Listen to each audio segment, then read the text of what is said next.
Okay, in this training module, you'll be learning how to perform a hill start and practice the switch from throttle to braking as you crest a gradient and go from ascending to descending. You'll be using GE ES44C4 locomotives hauling heavy intermodal freight. Now you'll go through the steps needed to take over this locomotive.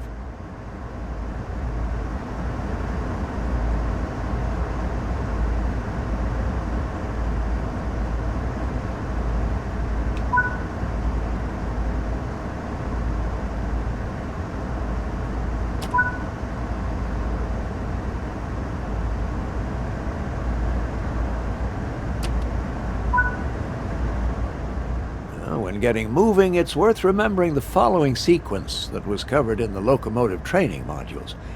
Independent on, auto off. Throttle on, independent off. Let's go through that slowly and understand why.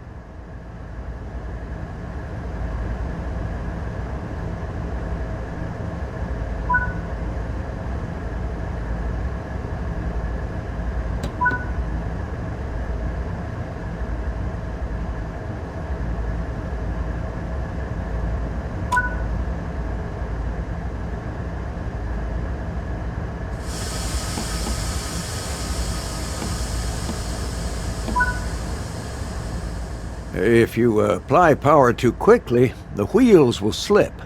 If this happens, reduce the amount of power to regain control and then gently reapply. If you are struggling for grip, apply sand to increase traction.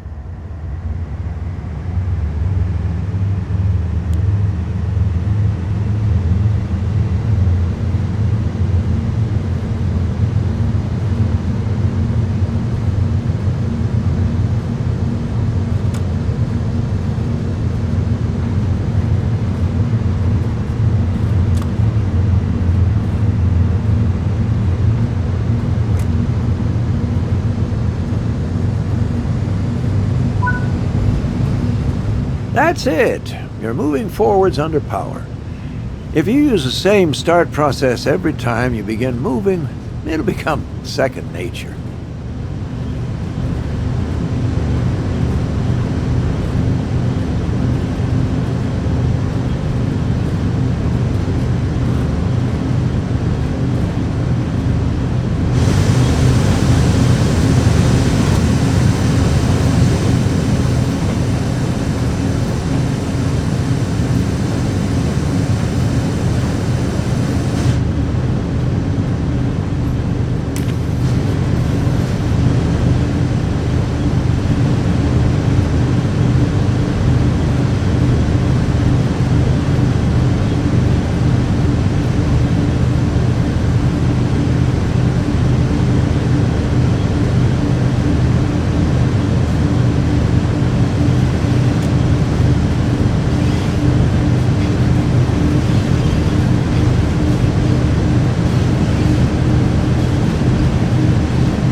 Congratulations, you have reached the summit.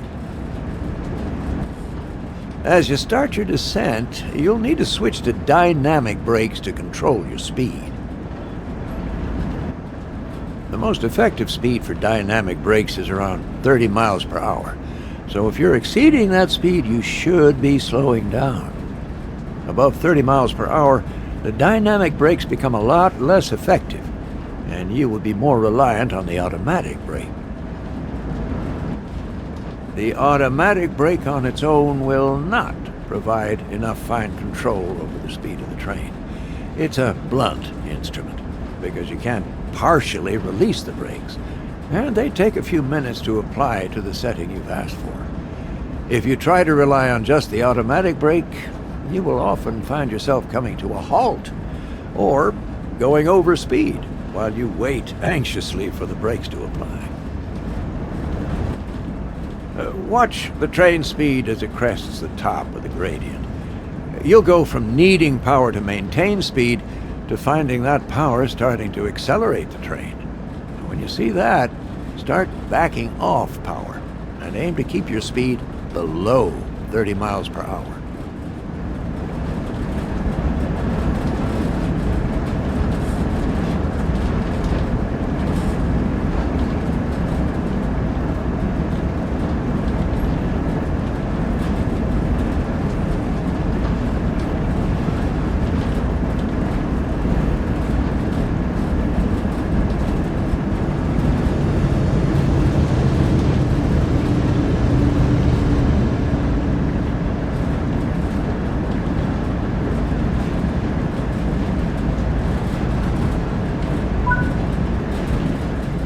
Once your throttle is at zero and you're starting to pick up speed a little, it's time to get the dynamic brakes into their setup position. They'll need to be there for 10 seconds before you can use them further.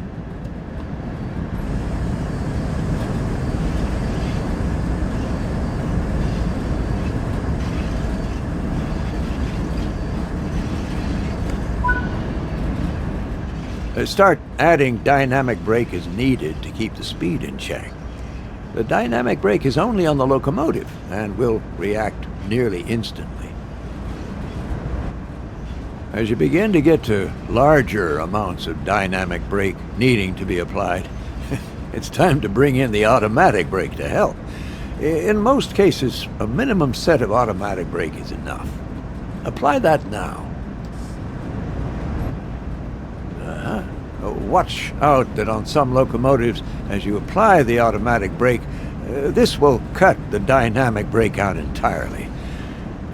This is because of the brakes applying on your locomotive. If you notice this happening, pull the independent brake towards you into the bail-off position, and it will release those brakes only, leaving the automatic brake on the rest of the train.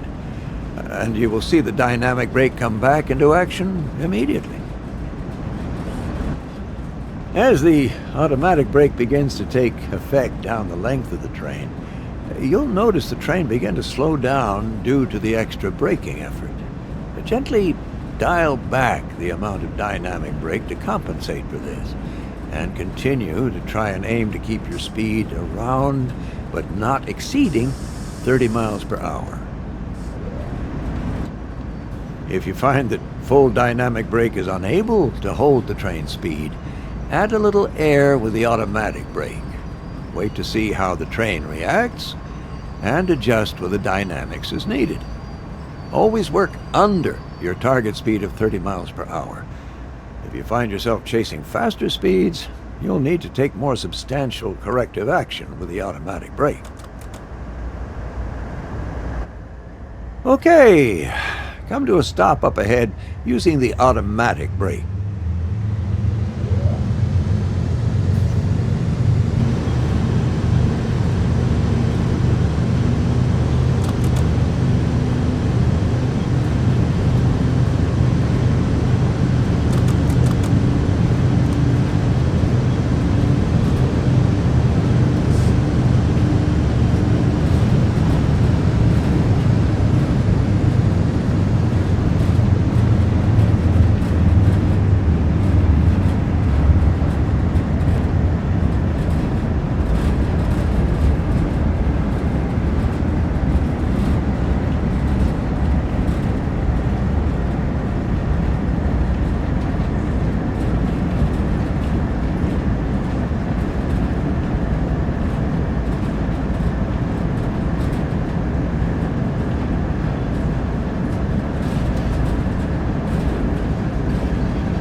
Right. Well, that concludes this training module. It is highly recommended that you practice both hill starting and the change from ascent to descent until you are comfortable with them. They are one of the more challenging aspects of operating heavy freight, and you'll really feel like you're in more control of this train as you get the hang of this task.